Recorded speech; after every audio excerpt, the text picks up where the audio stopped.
Hey everybody, how are we all doing? We have the Blood Angels Codex today. I've got the Blood Angels Codex. Games Workshop very kindly sent me through a PDF, so I can have a flick through and see what the rules are like.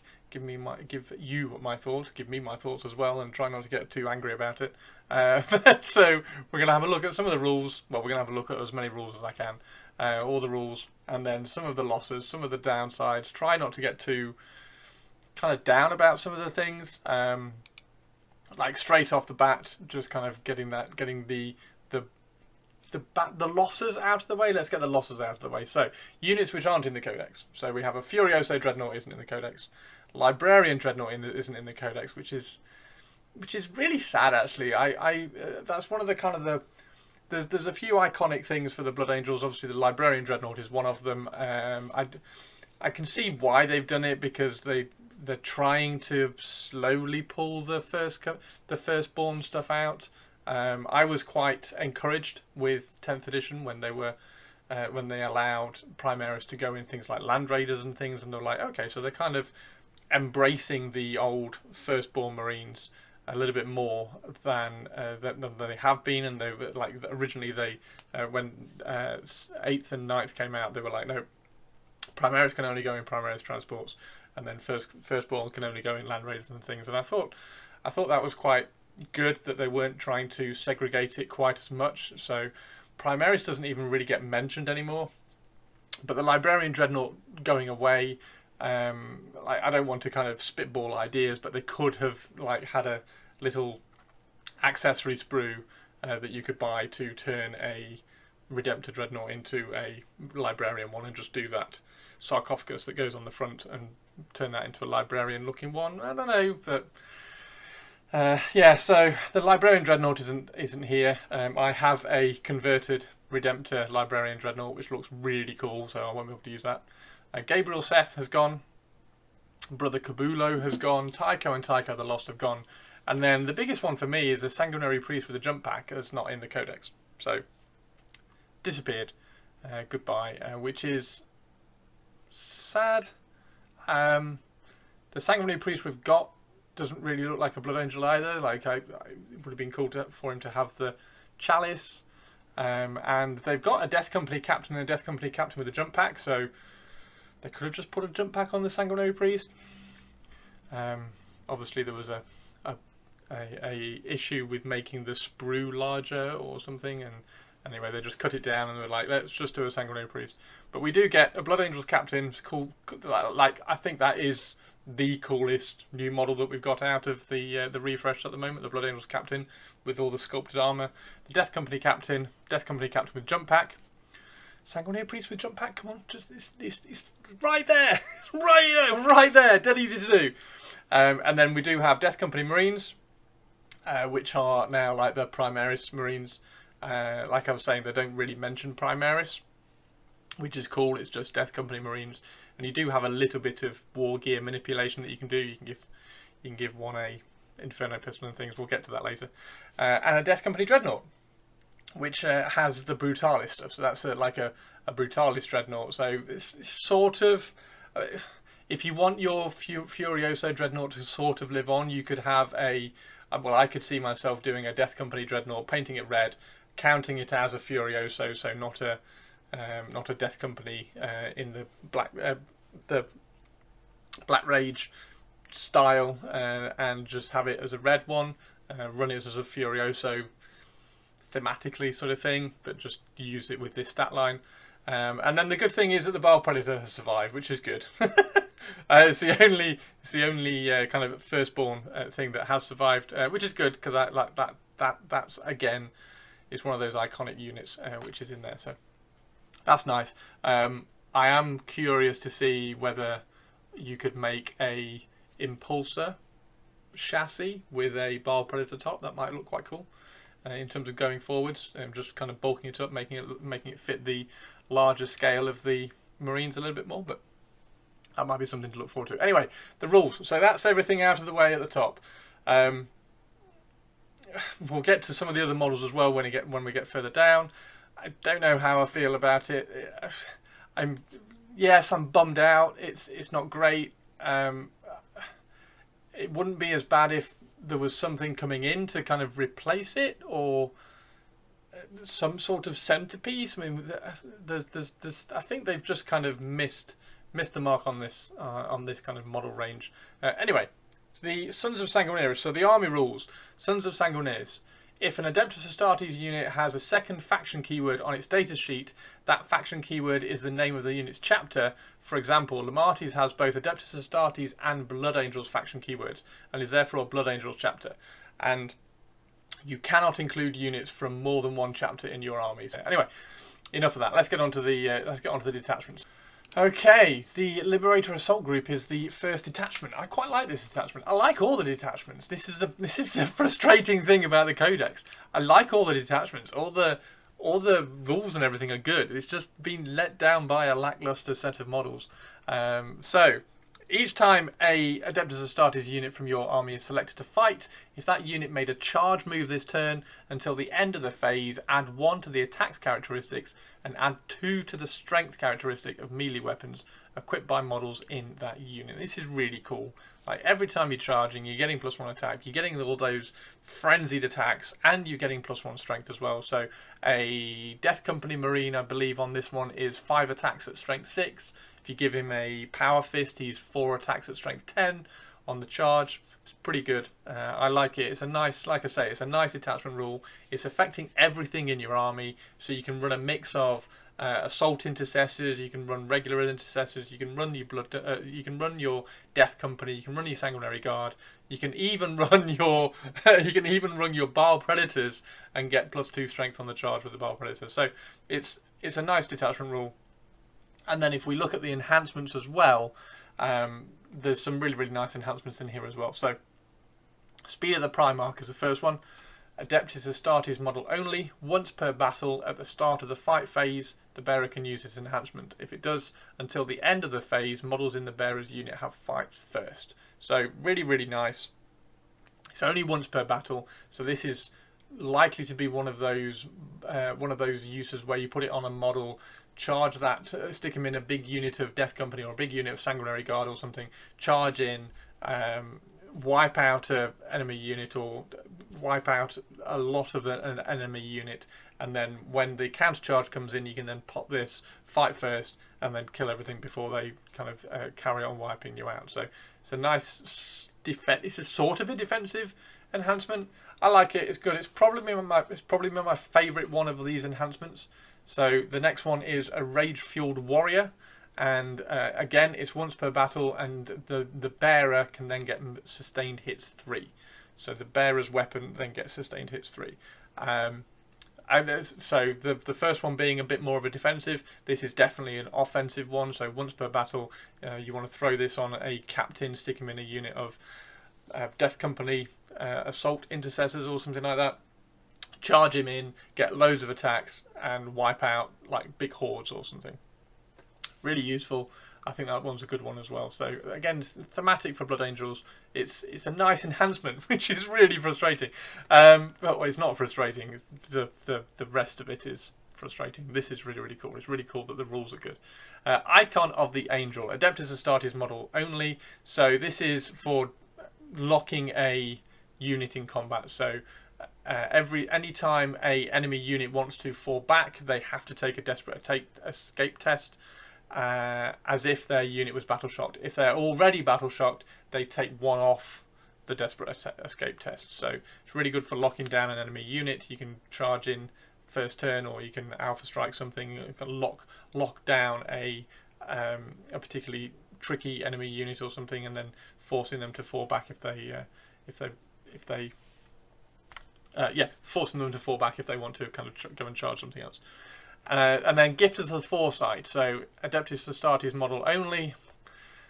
I'm struggling to think of a situation where you wouldn't be able to put it on an Adeptus Astartes model. I suppose if you put an Inquisitor, if you've thrown an Inquisitor in the Blood Angels.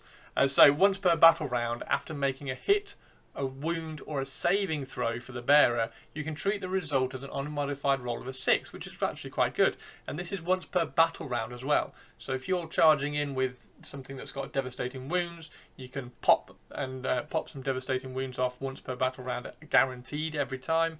And it's just after making a hit roll as well, so you can roll your die, see how many 6s you get. You can turn one of them to an extra 6, or if you're charging into something and you want to guarantee that this, or give yourself a bit more of a chance to keep this model alive, you can guarantee that you're rolling a save roll of a 6 as well. So really, really nice enhancements.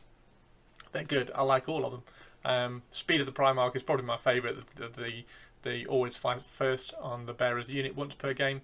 But I could see, and also the Blood Angels Captain is one of the best models that they've released for this little refresh. So you could run three Blood Angels Captains and throw all these enhancements on all of them. So yeah, that would be quite good. Let's look at the stratagems. Now, all the detachments get 6 stratagems. However, one of them is always Armour of Contempt. So technically you're only getting 5. Everybody knows what Armour of Contempt is. You're taking the armour penetration characteristic of an attack down by 1. So everybody gets that. But the other stratagems in this one are quite good. The weakest one is probably Angelic Grace, which is the first one. And for 1 command point, you get a 5-up Feel No Pain against mortal wounds, which is okay. It's neither here nor there. That's okay. Situational. If you're ever going to take like a load of mortal wounds, then you can pop this off.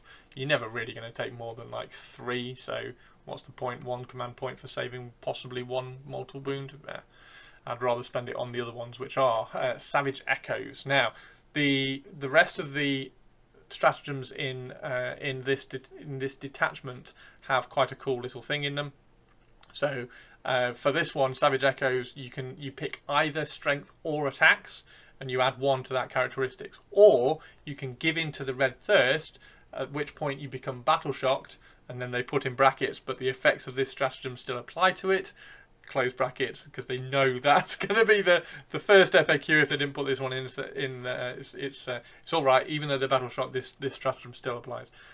So you can give in to the Red Thirst, which means you become battle shocked, but then you add 1 to strength and attacks. So you pick, or you can be battle shocked and you add both, which is quite good. So 1 command point and strength or attacks by 1.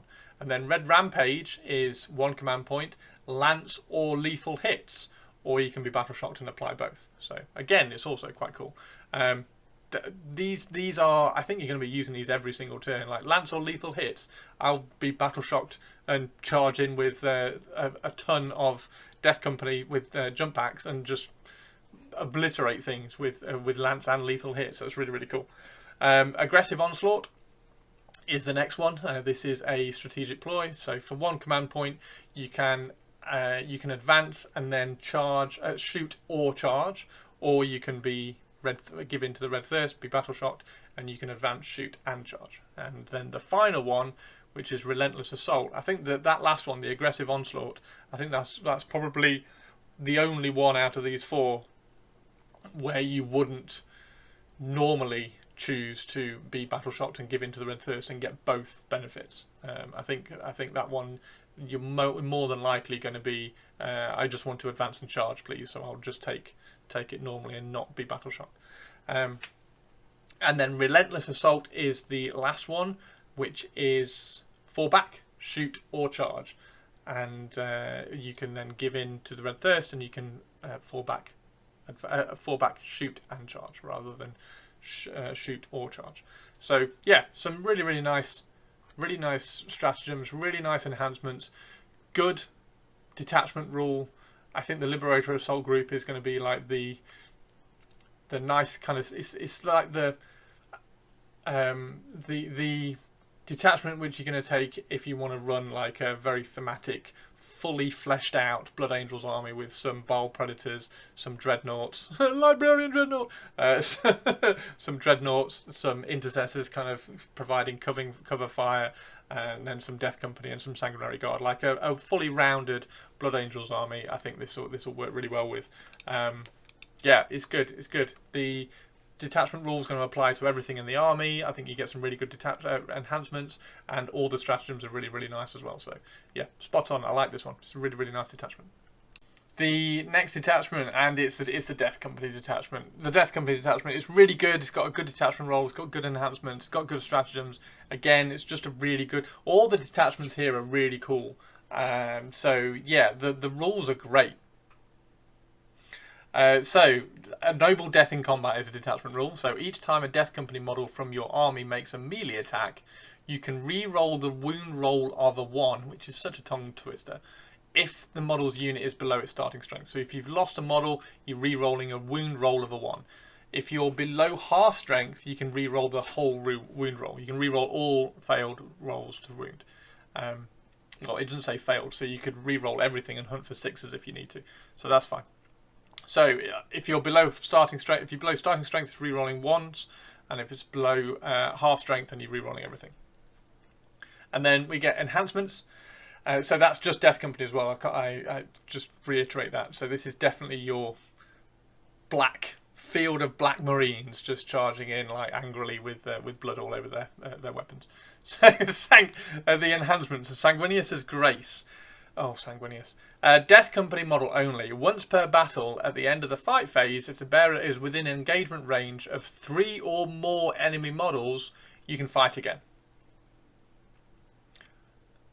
No, you can't fight again. You can fight 1 additional time. Now, is that 1 more attack?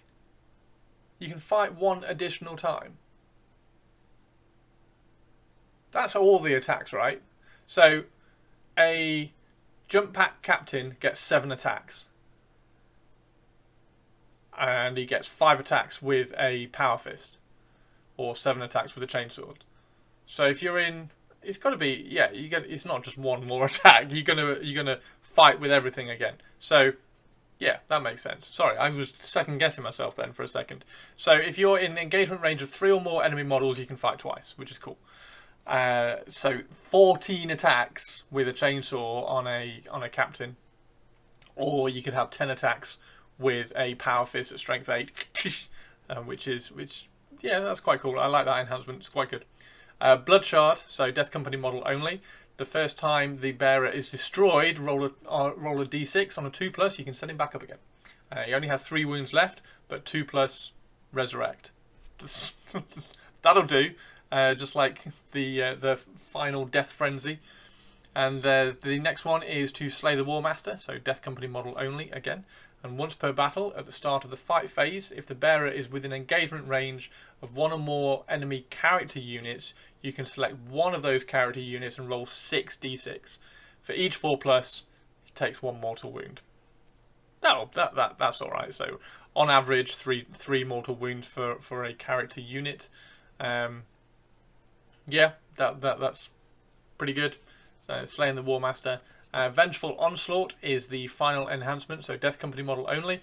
If the bearer is destroyed until the end of your next turn, each time a friendly Death Company model makes an attack, you can add 1 to the hit roll. So if you're suiciding a Death Company captain on the first turn, fight him first, get him killed, and then for the rest of that turn, for the rest of your enemy's turn, and the end of your next turn, then you're getting +1 to hit on all your Death Company.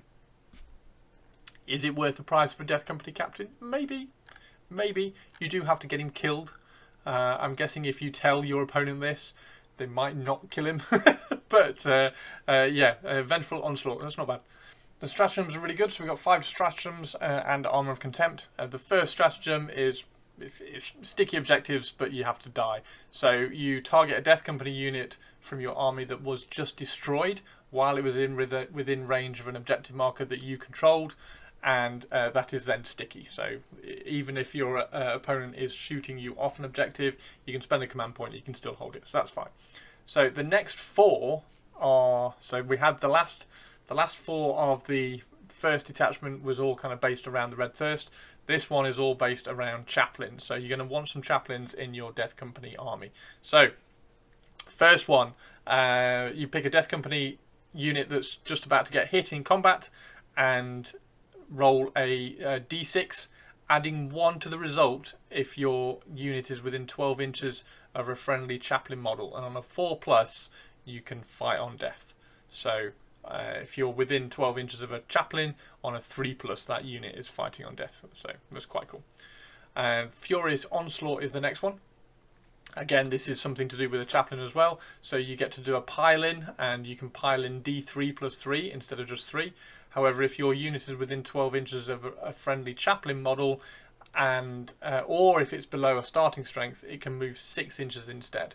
And so yeah, you get a more pile-in. However, you have to end up in coherency and within engagement range of 1 or more enemy units. So you have to be piling in to something else. However, but you can kind of swing around and hit something. So you can swing around and get to an objective or block something off, as long as you're finishing within engagement range of another enemy unit. So Lost to Rage is the next one, and this is until the end of the phase you can improve the strength, attacks, and armor penetration of melee weapons equipped by the unit by 1. However, unless your unit is within 12 inches of a chaplain, the weapons have hazardous, so you're going to be blowing yourself up, but you are getting more attacks, more strength, and more AP, which is good. That's Death Company again. And then Wrathful Rampage for 1 command point. This is you can advance and charge, but if you're within 12 inches of a chaplain, you could or below starting strength. I've got to remember to say that as well. So if you're within 12 inches of a chaplain or below starting strength, you can advance, shoot, and charge. So really good. Again, a really nice set of rules for Death Company. It's going to make a Death Company army feel really thematic. It's going to make a Death Company army feel really strong. You're going to be charging into combat and doing things. You're going to get to play with all your toys. I like it. Again, it's really nice. I think a Death Company army is probably going to be one of the ones that looks coolest on the battlefield, particularly with some of the new models which have come out, which you are going to get to be able to use. So the Death Company Captain, the Death Company Captain with the jump pack. So if I was starting... Actually, no, that's a lie. I was going to say if I was starting a Blood Angels army from afresh, I would probably go Death Company. I probably wouldn't, because of the next detachment. And the next detachment is my kind of detachment. So let's have a look at that next detachment. We have the Angelic Host is the next detachment, and this is my favourite detachment. Now, I have a running theme of these kind of detachments. I love the Hypercrypt in my Necron Codex, where you can kind of bounce things around. I really like playing my Grey Knights because they can kind of bounce around as well. It's just so much fun. So the Angelic Host is basically that sort of detachment. So at the end of your opponent's turn, you can select any number of Adeptus Astartes jump pack units. So it's not just Sanguinary Guard, it's any jump pack unit. So you can bounce anything around. This is really, really fun. And the maximum number of units that you can select depends on the battle size. Strike Force is 2 units, Onslaught is 3 units, and then the Incursion is 1. So for a Strike Force 2,000 point game, you're going to be bouncing 2 units up. So once you've made your selections, remove those units from the battlefield and place them in strategic reserves. In the reinforcement steps of your next movement phase, set each of those units up using their Deep Strike ability. So you can, if the opponent goes first, at the end of their turn, you can go boop, and then you can pick them up and pop them back down in your turn somewhere else, which is quite cool. So first turn, as long as they've been on the board, first turn you can pop them up and then bring them back down, which is great. So Artisan of War is the first enhancement, and these are all jump pack units. So these are all actually you don't have a sanguinary priest, a sanguinary guard anyway, but so I can imagine all of these enhancements being really cool to do sanguinary guard captain conversions, if that makes sense. So you can get a sanguinary guard and convert him up into a captain, use him as a Blood Angels captain with a jump pack, and yeah, just have a bit of fun playing around with some of these. So Adeptus Astartes jump pack model only. Improve the armor. I'm really struggling with pronunciation today. Improve the armor penetration characteristic of the bearer's weapons by 1, and the bearer has a save characteristic of 2+. Brilliant. Nice. Great. Like, I'll take that all day. Every day of the week. Just knocked a load of skulls off. Every day of the week I'll take that. That's really, really cool. Visage of Death is the next one. Again, it's an Adeptus Astartes jump pack unit. And in the battle shock step of your opponent's command phase, each enemy unit, excluding monsters and vehicles, within engagement range must take a battle shock test. So really good. It's going to be working every single turn if you're in combat at the end of the turn. Really nice little enhancement. And then Archangel's Shard. This is another one which is going to be great in terms of converting. So Adeptus Astartes jump pack model only. The bearer's melee weapons have the anti-chaos 5+ and lance abilities. So you're going to be wounding on a 5+ against anything that's chaos, and you have lance. I can imagine, like I say, converting a Blood Angels captain into or out of a Sanguinary Guard with a spear, so he's got a lance, and just having some fun with those models. I do quite like the Sanguinary Guard models. That they look chunky. I do like. We'll get to those later, but yeah, I do like them. I like them. I think I like them more than I dislike them for not having the wings. And the wings can be kind of sorted out. I've got spare wings. I can like rip the wings off my old Sanguinary Guard and put them on the new one. So maybe, I don't know. We'll see. Right. Anyway, Gleaming Pinions. Adeptus Astartes jump pack model only. Once per turn. When an enemy unit ends a normal, advance or fallback move within 9 inches of the bearer, if this bearer's unit is not within engagement range, you can move 6 inches. Which is great. So that's once per turn as well. Again, all of these, so some of the earlier enhancements in the other detachments were once per battle. A lot of these they're just always going to work, like the Artisan of War, giving you a 2+ save, or they are every single turn. So every turn, once per turn, I can move 6 inches if they get within 9 inches of me. Now, this kind of thing is much more of a deterrent, as I've been finding out a lot with my Grey Knights and things.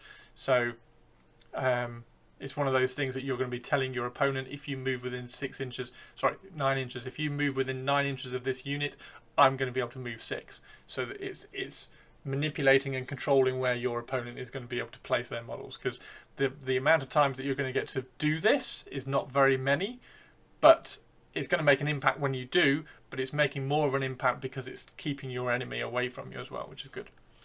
Right, let's have a look at the stratagems. Okay, stratagems. Really good set of stratagems again. We got 6. One of them is Armour of Contempt again. Now, the first 2 detachments were giving you something but taking something back. So you were battle shocked with the first one. The second, the Death Company ones, you had to be near a chaplain. Otherwise, you would get things like hazardous. Now, these ones are all just like, here, have some buffs, have a bonus. And the first one, Unbridled Ardour, and it's when a unit from your army is destroyed, you can use this stratagem, and then until the end of the battle, each time a friendly Sanguinary Guard unit makes an attack that targets that unit that killed your unit, you can re-roll hits and wounds, which is really, really good. So the issue here is whether you can get the strongest unit from your enemy's army to kill a unit so that you can get this. But it's definitely good. So when it does happen, you'll just be like going, thank you very much, 1 command point, all my Sanguinary Guard now re-roll everything against you. So imagine if that was a Repulsor Executioner or something. So Angel's Sacrifice is the next one. This is at the start of the fight phase, and you pick a Adeptus Astartes jump pack unit, and until the end of the phase, each time an enemy model within engagement range of your unit selects it as a target, it must select that unit as a target. So if you're charging 3 units into something that's really, really strong, then you can force them to hit your Sanguinary Guard unit, for instance, rather than your Death Company or your Assault Intercessors. So keeps your squishy but slightly more potent units alive. So for instance, if you're charging in and trying to lock down a mass horde of things which will hurt the Death Company but not so much the Sanguinary Guard, you could trigger this off and force them to hit the Sanguinary Guard, and everything will just like bounce off their armor. So Martial Exemplars is the next one. Again, it's 1 command point. This is in the fight phase. You pick a Astartes jump pack unit from your army that has not been selected to fight, and until the end of the phase, melee weapons equipped by models in your unit have lethal hits and precision. It's great for 1 command point, really, really good. And then we have the last 2. So we have Descent from Angels, which is deep strike within 3 inches. Again, that's Adeptus Astartes jump pack unit.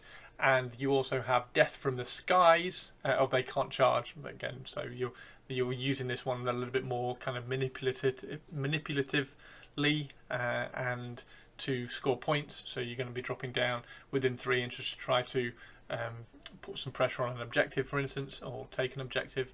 So again, it's one of those stratagems that's really nice to have and tell your opponent about.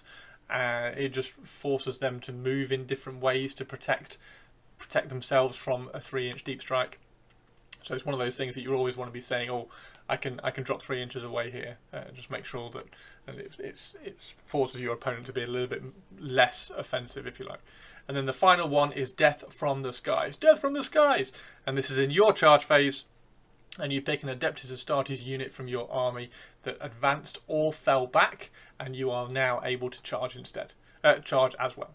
So fall back with a unit of Sanguinary Guard. 1 command point that they can then go into and charge something else. Really, really good. Really nice set of stratagems. Really nice set of enhancements. Really nice detachment rule with Sanguinary Guard just bouncing up and down from deep strike all the time.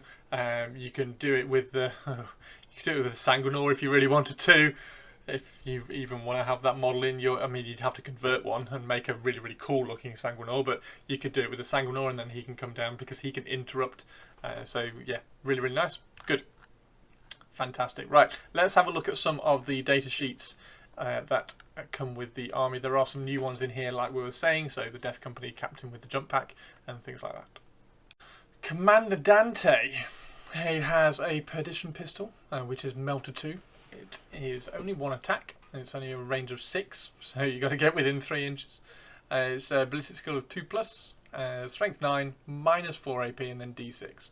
And it's got sustained hits D3 as well, so if you do get a 6 to hit, then you can get a few more hits with this one. He is able to get +1 advance and charge rolls if he's leading a unit. And when each time a model in that unit makes an attack, you can add 1 to the hit roll. So if you are sticking him in a unit of Sanguinary Guard, then you're getting +1 advance, +1 charge, and +1 to hit, which is really, really good. So I would say he's going to be an auto take. He's got 6 wounds, toughness 4. He's got a 2-up save and a 4-up invuln. It's all pretty good. I can't see why you would not be putting Dante in pretty much every single Blood Angels unit. Blood Angels armies, so yeah, he's all right. He goes with Assault Intercessor with Jump Pack, Sanguinary Guard, and Vanguard Veterans. Yeah, good.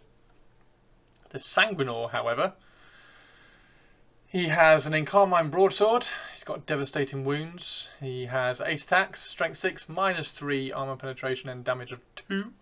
And he does have Fight First. He's also a lone operative, and he's got Deep Strike because once per battle at the end of your opponent's charge phase, if this model is still in reserves, you can select 1 enemy unit that made a charge move this phase and set this model up on the battlefield within engagement range of that enemy unit. And because he has Fight First, he can interrupt and get in the way of the unit which is coming to charge something of your army. Now, the Sanguinor, I think, is a massive missed opportunity by Games Workshop. I think he's a new model. Yes, he's a new sculpt.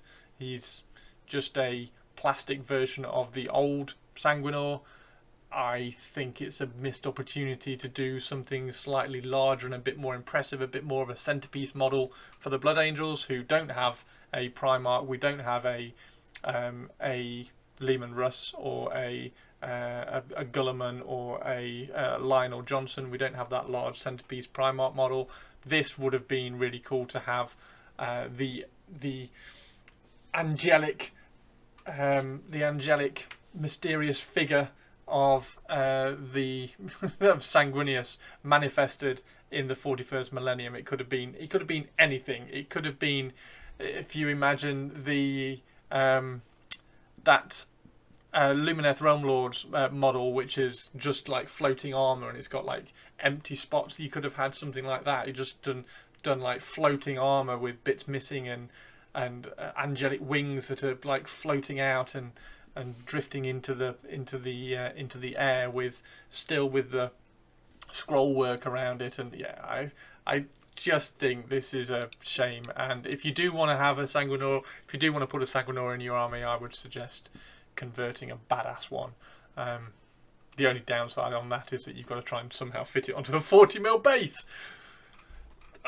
Anyway, Sanguinor, he is good. He's all right. I don't know whether I would put him in an army.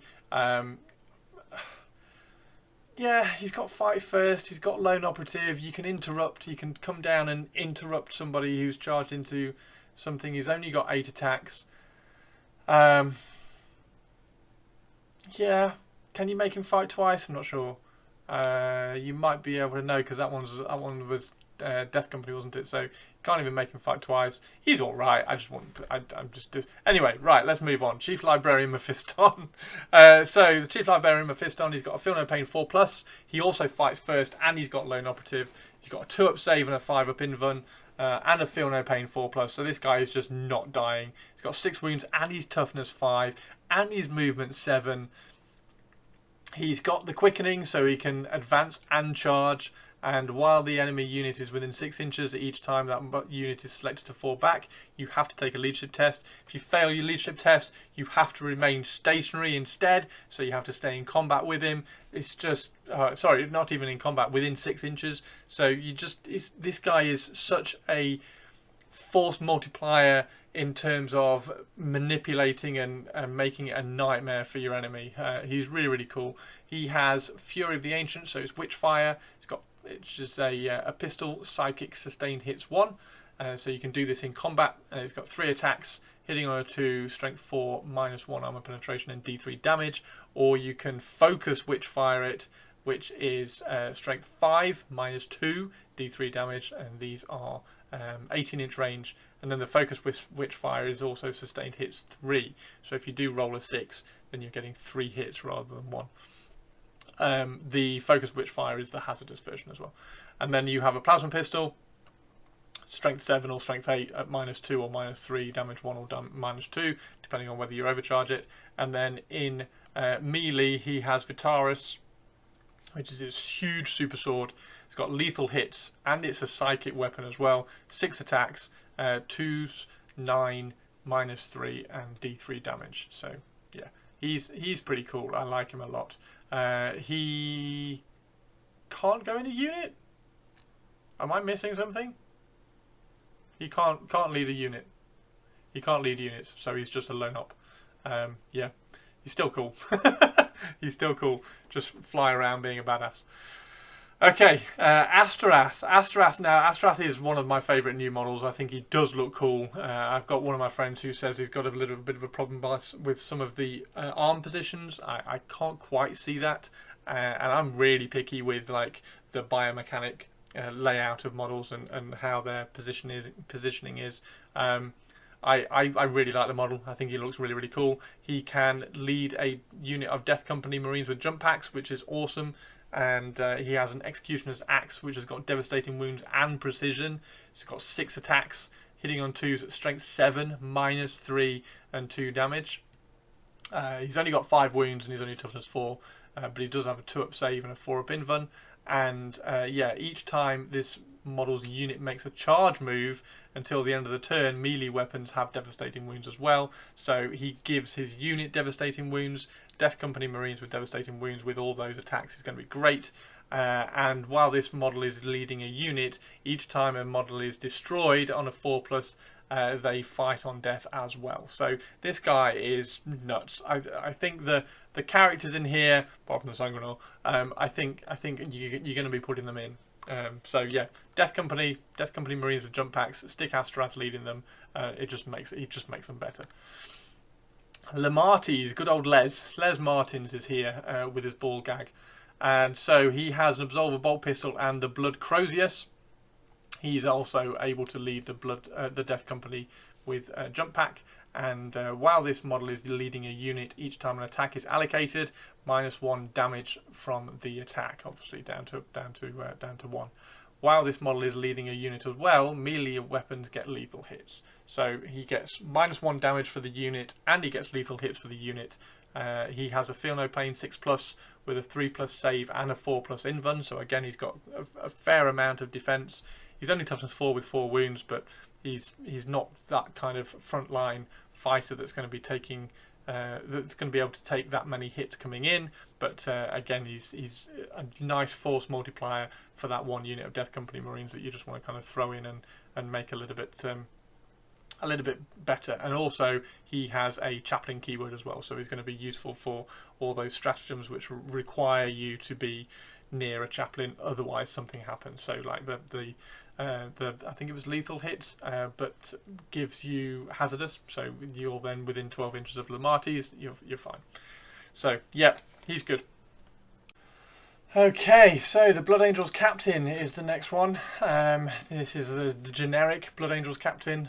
I don't know why they haven't had a Blood Angels Captain with a jump pack as well, because there is a captain with jump pack which you can put in the army.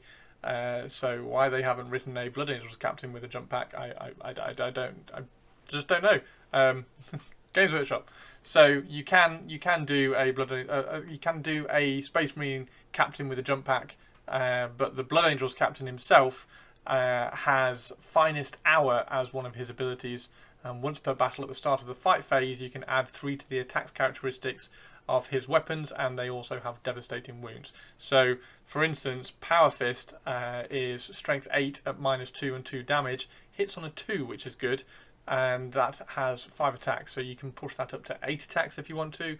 And you can also have a Relic Weapon, which is Strength 5 at -2 and 2 damage. So that would go from 6 attacks to 9 attacks, hitting on 2s with devastating wounds. Would be quite cool. And yeah, this guy's pretty good. This guy's pretty cool. He's got a 3-up save, 4-up invuln. You can give him an Inferno pistol as well, and he can lead Assault Intercessor Squad, Company Heroes, Infernus Squad, Intercessor Squad, Stern Guard Veteran, or a Tactical Squad. So you can put a Blood Angels Captain in a Tactical Squad. This is what I was talking about earlier, about them not dropping Firstborn, like not referring to like Firstborn and Primaris. It's kind of all one. So the fact that they've dropped things like the Librarian Dreadnought just makes me a little bit sad, because they have kind of left some of those little bits of characterful things in the game at the moment. But yeah, Blood Angels Captain, cool. The Death Company Captain, and you can have the Death Company Captain or the Death Company Captain with a jump pack. Again, it's just a shame that they haven't done Blood Angels Captain and Blood Angels Captain with a jump pack. Also because that model exists. So yeah, so the Death Company Captain, you have Black Rage and the Death Visions of Sanguinius. He is a forlorn hero, so while he's leading a unit, unless that unit starts the battle embarked within a transport, you can have Scout 6, so it's really good. So Death Companies get that Scout 6 pre-game move. The Black Rage, each time a model within this unit makes a melee attack, you can re-roll the hit roll. While this model's unit is not within 12 inches of one or more friendly chaplain models, it cannot be selected to fall back, and its objective control characteristic is 0.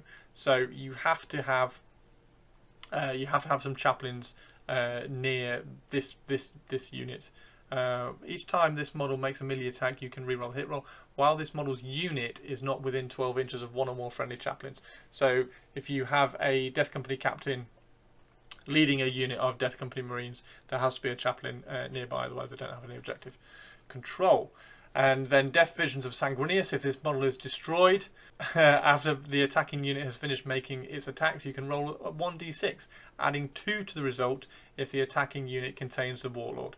On a 2 to 3, you suffer d3 mortal wounds. On a 4-5, you suffer 3 mortal wounds. And on a 6, it suffers d3 plus 3 mortal wounds. So Death Visions of Sanguinius, if you're charging this guy into the enemy Warlord's unit, and you're rolling a dice on a 4+, they are taking D3 plus 3 mortal wounds, which is quite good. And then the Death Company captain that has got the jump pack. The only difference on this one is that he has lost to Fury, so while this model is leading a unit, melee weapons have sustained hits 1, which is really, really good. Gets more hits out of your Death Company jump pack intercessors, which is really good. He also has the Black Rage, which is the chaplain needing to be within range of a chaplain for objective control, and he has the Death Visions of Sanguinius. Now, the weapons that these guys can have, you can either have a plasma pistol or a hand flamer, or the heavy bolt pistol, which you have, and you can also swap your chainsword for a power fist or a relic weapon. The attacks is exactly the same for both of them. The Death Company captain with a jump pack can have a plasma pistol as well. So the one on foot can't. The one on foot either has a heavy bolt pistol or an inferno pistol, which is fine. Yeah, really nice. I would probably include these if you're going to run the Death Company side. You would try and get some of these in. However, I would be trying to run just a regular captain as a jump pack with some Sanguinary Guard and kind of play around with conversions in that sense as well. So yeah, it's nice to have the models for these and get the data sheets in there as well. So the Sanguinary Priest is the next one. It's the final character that's in the Codex. I mean, we've got a lovely new model. Hasn't got a chalice or anything. Doesn't really look Blood Angel-y, but hey, it's fine. Sanguinary Priest. He can't have a jump pack, so he can't go in. He can't go in Sanguinary Guard, or he can't go in. Can't go in anything.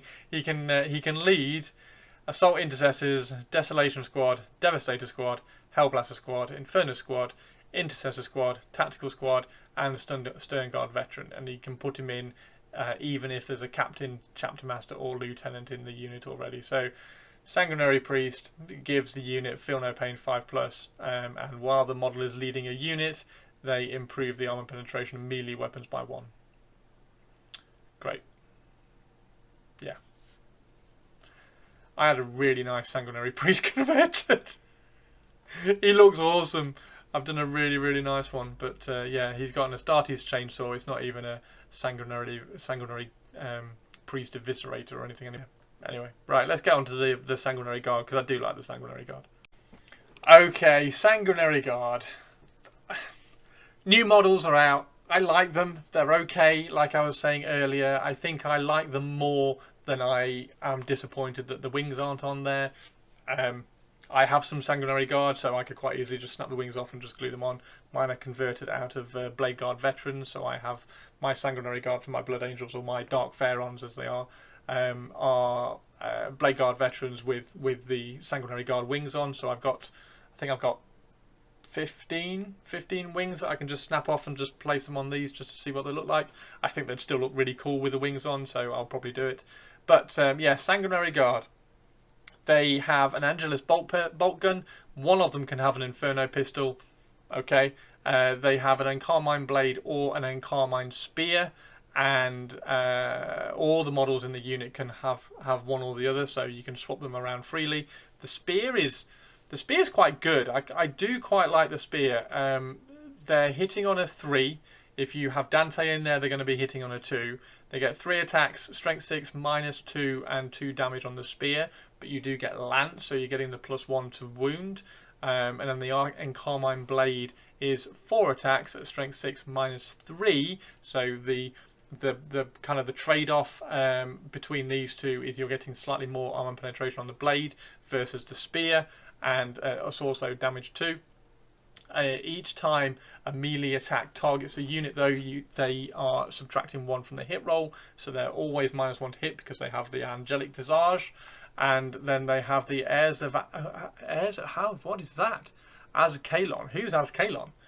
So the heirs of Azkalon. So while a character model is leading this unit, Dante, each time a melee attack targets this unit, subtract 1 from the wound roll. So they're -1 to hit, they're -1 to wound. I would always be putting Dante with 1, and I would convert up a captain with jump pack to lead the other unit as well. So I would probably take a Sanguinary Guard model, convert him a little bit with the the captain, the jump pack assault captain, and just kind of play around. Give him that the relic that gives him lance, so he can have like an Encarmine spear. I just think it would look really, really cool. Obviously convert them up and give them the wings, and just play around with this. So I would really like, I would definitely have 2 units of 6 Sanguinary Guard in that detachment where you can bounce Sanguinary Guard and jump pack units up and down into deep strike and stuff. I think that would be really, really cool.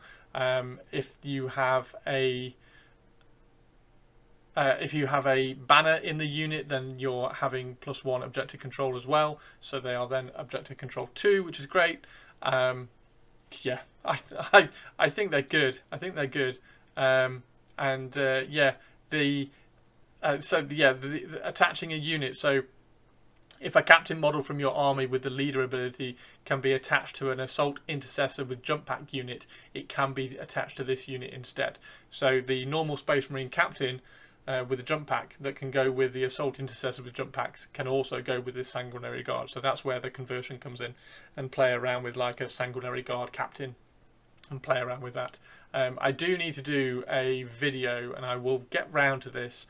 I want to do a video about adding some character back to your Space Marines, because the rules have kind of taken a lot of the character and the flavour away, but because they've simplified all the options and war gear options of units now, I think we can add character back into our Space Marine models, because there's no... It's almost like there's no WYSIWYG anymore, because the war gear options have gone. So you can kind of play around with, okay, so this guy has just got all this variation in his unit, but they can only fire a bolter anyway. So it's that kind of thing. So I do want to do that video. So I think playing around with a captain with a jump pack, put him in a Sanguinary Guard unit, making him look like a Sanguinary captain, I think would be really, really fun. And I think it would look really, really good as well. And then we have the Death Company Marines and the Death Company Marines with bolt rifles. So it's just normal Primaris. They have a Black Rage as well, so if they're not within range of a chaplain, then they have no objective control. It's exactly the same with the Death Company Marines normally. So there's 2 different ones in here. There's the Death Company Marines that have a chainsaw and a bolt pistol, and the ones that have a bolt rifle. So that's what the units look like. You can swap, one model can have a plasma pistol or an inferno pistol, and one model can have an eviscerator. Like there's no like variation in this. So Death Company Marines, that's what you get. The ones which have the bolt rifles have Visions of Heresy. So once per turn you can do Overwatch or Heroic Intervention for 0 command points. And while resolving that stratagem, each time a model in this unit makes a ranged attack, you can reroll the hit roll, or you can reroll the charge roll, whichever one applies. So you can either reroll Heroic Intervention, or you can reroll the hits when you're firing Overwatch, which is quite good.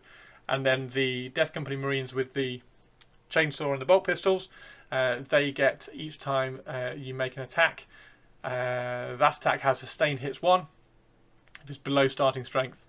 And if it's below half strength, then you get sustained hits 2.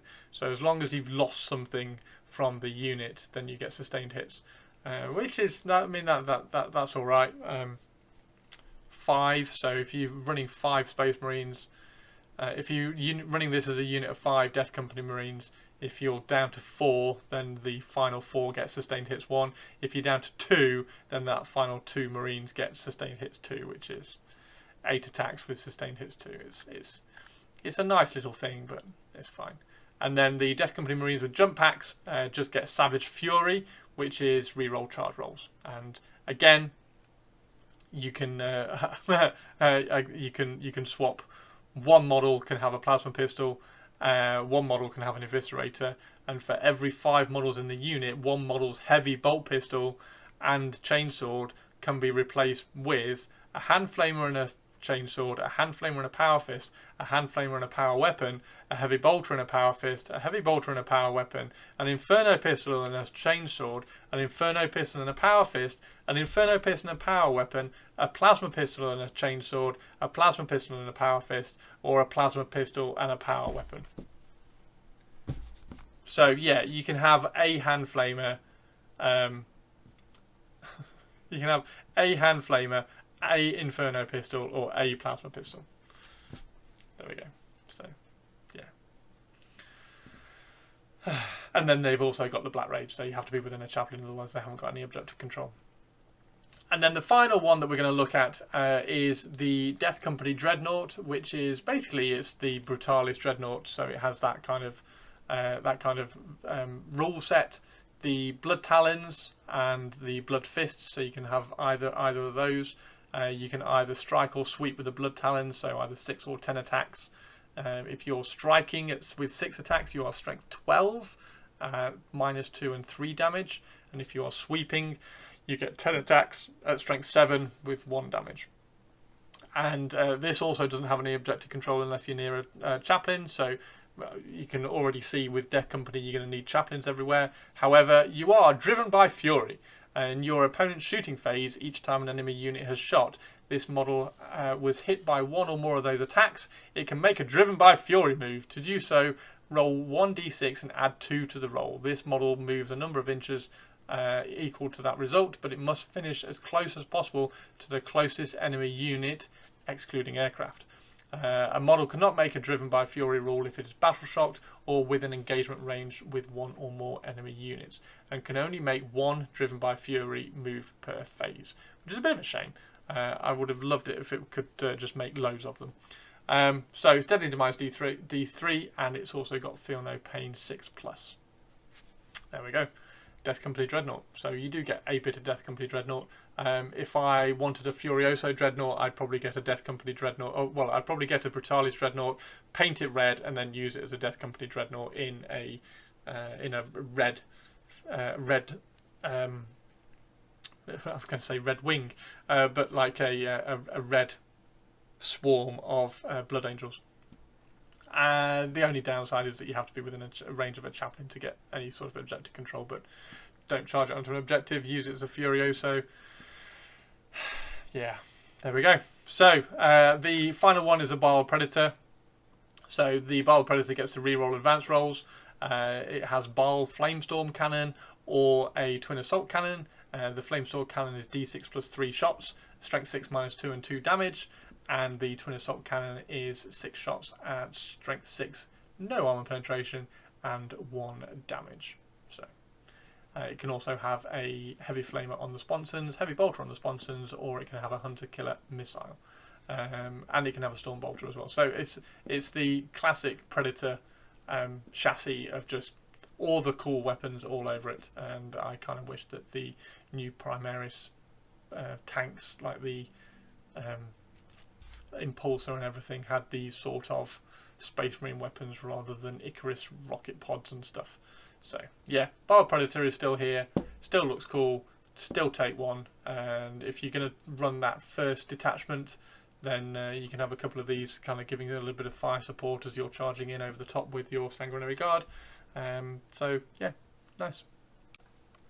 So there we go, that is the Blood Angels Codex. I don't know what the points are. The points, as always, are released on the release date of the Codex, so we'll have to have a look when the points come out. Ultimately, I like the Codex. I think the Codex is really, really cool. I've been raving about the Sanguinary Guard detachment, where you can bounce Sanguinary Guard and Death Company Marines and Assault Intercessors with jump packs up and down in Deep Strike and everything. I think that's a great way to play the game. I think it's really fun and interesting.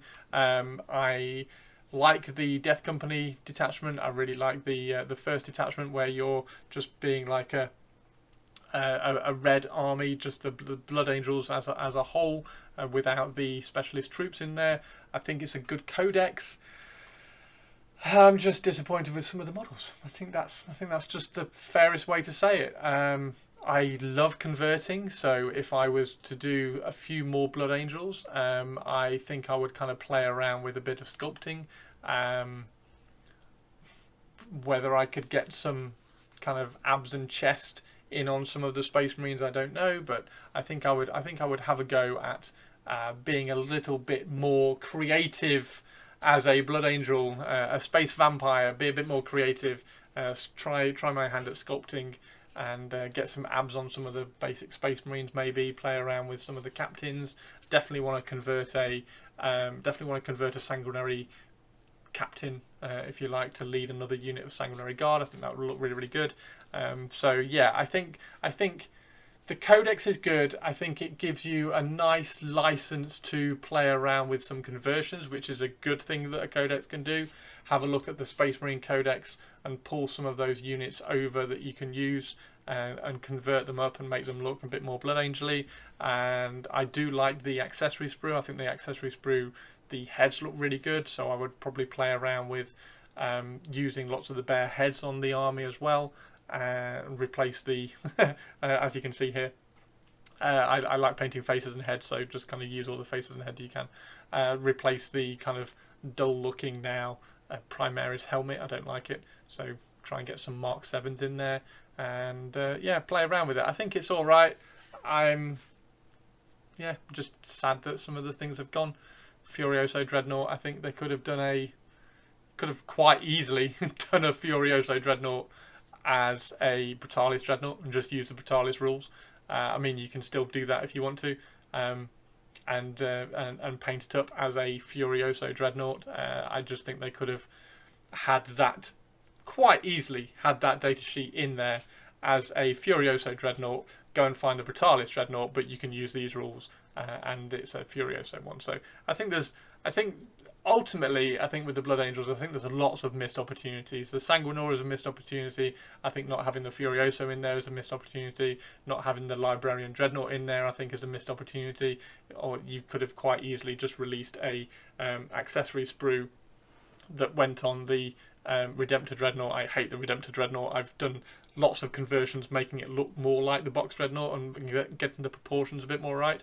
But they could have done a accessory sprue that added a Librarian sarcophagus on a Redemptor Dreadnought. I think that would have been cool, and would have also kept a very, very iconic unit in the Blood Angels Codex. So there we go. So that's my thoughts. That's my review, if you like, on the Codex. Let me know what you think down below in the comments. What detachment are you going to run? Have you got any conversions? I love hearing about conversions. Have you got any conversions ideas down in the comments? And I will see you in the next video. Thank you very much, everybody. Take care, and drop me a like and a subscribe as always. And you can find me on Twitch, Twitter, Instagram, just at Chris Frossin. So thanks very much, everybody. Take care, and have a really, really good weekend. Thanks. Bye-bye.